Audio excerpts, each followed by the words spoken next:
Assalamualaikum warahmatullahi wabarakatuh. Halo teman-teman semua, kembali lagi bersama aku Syasha dan narasumber kita kali ini ada Ustadz Faris.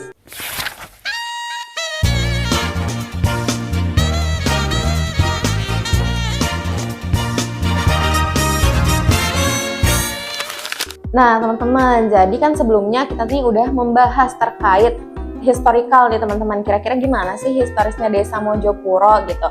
Nah sekarang di acara podcast kali ini namanya Bincang Dakwah.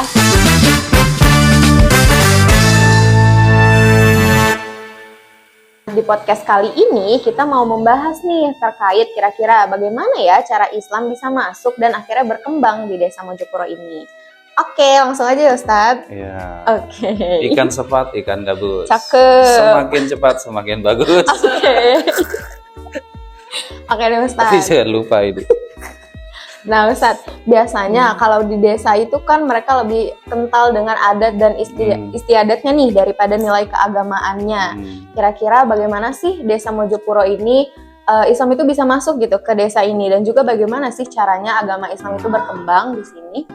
Ya, di Desa Mojopuro terutama ya, ini agama dan budaya itu sebenarnya sudah menyatu. Di antara ajaran agama dengan kebiasaan tradisi lokal, ini sudah menyatu sehingga menghasilkan nilai-nilai keagamaan dan nilai-nilai budaya, tapi tidak menghilangkan jati diri masing-masing, sehingga agama ini ya bisa berkembang. Jadi itu ya, tidak menghilangkan tradisi masing-masing antara ajaran Islam, ajaran agama, dan tradisi lokal.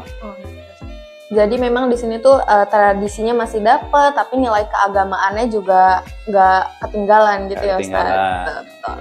Nah Ustadz, kira-kira kalau dalam proses ritualnya nih, aktivitas adat itu sendiri, kira-kira bagaimana sih secara pemuka agama itu kayak apa ya, meyakinkan gitu bahwa adat dan istiadat yang dilakukan di sini itu memang nggak keluar gitu dari nilai keagamaan itu sendiri? Sebenarnya gini, apa yang dilakukan oleh menjadi tradisi atau budaya lokal itu sebenarnya tidak keluar dari jalur Islam. Karena dia satu masih mengesahkan Allah, walaupun secara sarana, misalnya kondangan ya, kondangan itu diwujudkan bahasa sini, itu pun masih tidak keluar dari ajaran Islam. Jadi tetap berjalan. Jadi walaupun adatnya dilestarikan, tapi nilai keagamaannya juga nggak hilang gitu teman-teman. Dengan adanya fakta nih Ustaz tadi, akulturasi antara adat, istiadat, tradisi, dan juga nilai keagamaan. Bagaimana, Ustaz ngerasain nggak ada tantangan gitu dalam berdakwah di Desa Mojopuro ini? Oh ya, setiap perjuangan berarti ada tantangan, ya toh? Ya. Dan tantangan itu sebagai penyemangat tentunya. Adanya konflik, gitu, ada khilafiyah, adanya kesamaan dalam fikrah kita berpikir, tentunya itu menjadi tantangan kita bagaimana Islam itu tetap jaya dan berkembang di sini. Iya, betul. Seperti kita biasanya itu yang tadinya ya di desa ini kalau ada wanita melahirkan, ada bayi lahir itu belum akikohan. Sekarang sudah akikohan. Kemudian ada orang mau menikah yang tadinya nggak ada doa bersama, sekarang doa bersama. Walaupun nanti setelah menikah, setelah doa bersama itu ada adat tersendiri, tradisi yang dilakukan. Saling tasamuh aja, saling menghargai. Betul. Kalau metode dakwah yang Ustadz gunakan untuk masyarakat sekitar, kira-kira bagaimana Ustadz? Metodenya kita door to door sih. Door to door. Ada jadwal kajian, ada jadwal kajian keliling setiap per dusun. Kebetulan di sini ada 10 tempat ibadah kan. Kita setiap malam itu keliling, terjadwal sudah. Iya. Kalau terkait antusias dari masyarakat sekitar Ustadz dalam dakwah Ustadz nih, kira-kira mereka tuh semangat nggak sih, excited nggak sih? Ya seperti umumnya lah. Nabi saja yang seperti itu aja banyak. Ada yang senang, ada yang tidak, ada yang memusuhi, ada yang seperti itulah tantangan orang berdakwah. Kalau dalam proses berdakwah Ustadz sendiri pernah nggak sih menemukan konflik yang kayak, aduh ya Allah ini gimana ya cara keluarnya, cara selesainya gitu? Alhamdulillah sementara ini tidak. Kalau ada pun ya nggak baik juga. Tapi beberapa kali pernah Ustadz ada konflik dalam saat menyebarkan agama atau saat sedang berdakwah. Ada konflik biasa dalam berdakwah ada. Iya. Dan dengan jamaah sendiri atau dengan pemuka agama kan biasanya gitu. Takmir dan lain sebagainya.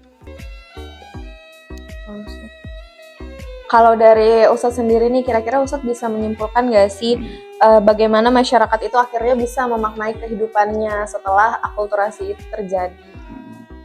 Iya, sekarang alhamdulillah setelah mengenal akulturasi itu ya masyarakat sudah semakin agamis lah. Yang tadinya tidak jarang, kalau tadinya itu berjilbab itu jarang. Sekarang berjilbab. Biasanya ngantar anak ke PAUD, anak ke TK, anak ke SD. Itu sekarang sudah mulai berjilbab. Minimal itu. Iya, betul. Kalau dari Ustadz sendiri, kira-kira pandangan Ustadz terhadap agama, bagaimana sih agama itu bisa menjaga keharmonisan dan kerukunan antar kebudayaan yang ada di Desa Mojopuro ini? Seperti ayat Quran kan, wa ma arsalnaka illa rahmatil alamin. Kita bercermin dari Rasulullah. Kita, insya Allah agama juga rahmat untuk semua. Bukan hanya Mojopuro. Oh iya betul. Bukan hanya Mojopuro, tapi untuk semesta alam. Kalau Ustadz nih, misalnya kan kita hidup di dunia ini, di sini sekarang. Di dunia ini, ya di dunia ini kita. Ada banyak aliran-aliran ya Ustadz. Kira-kira apakah ada masyarakat yang memang masih menganut aliran yang mungkin bisa dibilang aliran itu termasuk dalam aliran sempalan gitu? Kalau untuk Mojopuro sendiri alhamdulillah tidak. Mojopuro mayoritas Nahdliyin, NU lah. Adapun untuk desa tetangga yang beda pemahaman itu ya banyak. Kalau sempalan itu kalau di sini alhamdulillah terjaga. Biasanya berdampingan dengan LDI, MTA, Muhammadiyah itu. Cuman ya guyub rukun itu tadi. Oh iya betul. Jadi meskipun banyak aliran yang berbeda gitu, tapi memang masyarakat sendiri memang rukun ya Ustadz. Jadi tidak ada konflik ya Ustadz terkait perbedaan aliran itu sendiri. Tidak ada. Justru malah walaupun di LDI, MTA, Muhammadiyah kita kan saudara. Betul. Itu yang terpenting. Kita adalah saudara. Ya dah. Betul Ustadz. Walaupun ibaratnya agama itu kan kendaraan. Kita kendaraannya NU, mereka saudara kita LDI, tapi kan tujuannya satu. Kemana? Ridho Allah. Allah Subhanahu wa Ta'ala semua kan mesti. Memang kodanya beda. Iya. Cuman tujuannya sama. Jadi ya kalau masyarakat pola pikirnya seperti itu, bahwa kita adalah saudara, nggak ada. Kalaupun ada, ya itu yang membuat dunia ini menjadi ramai. Memang ujiannya seperti itu. Tapi beda di luar sana ya. Iya. Di luar sana. Iya. Ini ngomongin di sekitar kita. Iya. Desa ini. Kendaraan apapun yang kita pakai, tujuan kita tetap satu gitu ya Ustadz. Sebelum kita berakhir nih teman-teman, kita dengerin dulu yuk pesan dari Ustadz Faris. Silakan Ustadz. Pesan apa ini? Pesan untuk teman-teman nih, untuk menjaga kerukunan, biar nggak bertengkar gitu Ustadz. Oh gitu.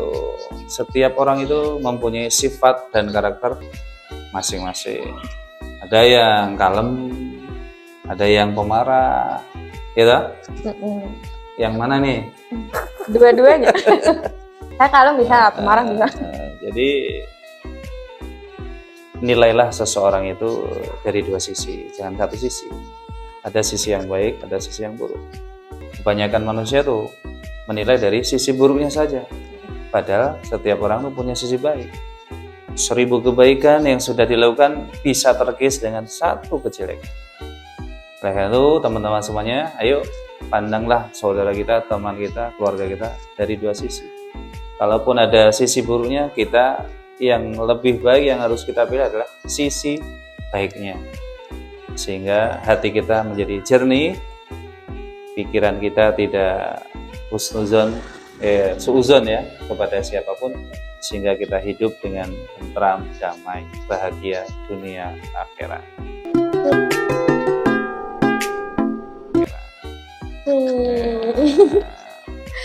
Oke teman-teman, mungkin sekian dari kami. Kurang lebihnya mohon maaf. Wassalamualaikum warahmatullahi wabarakatuh. Wassalamualaikum warahmatullahi wabarakatuh.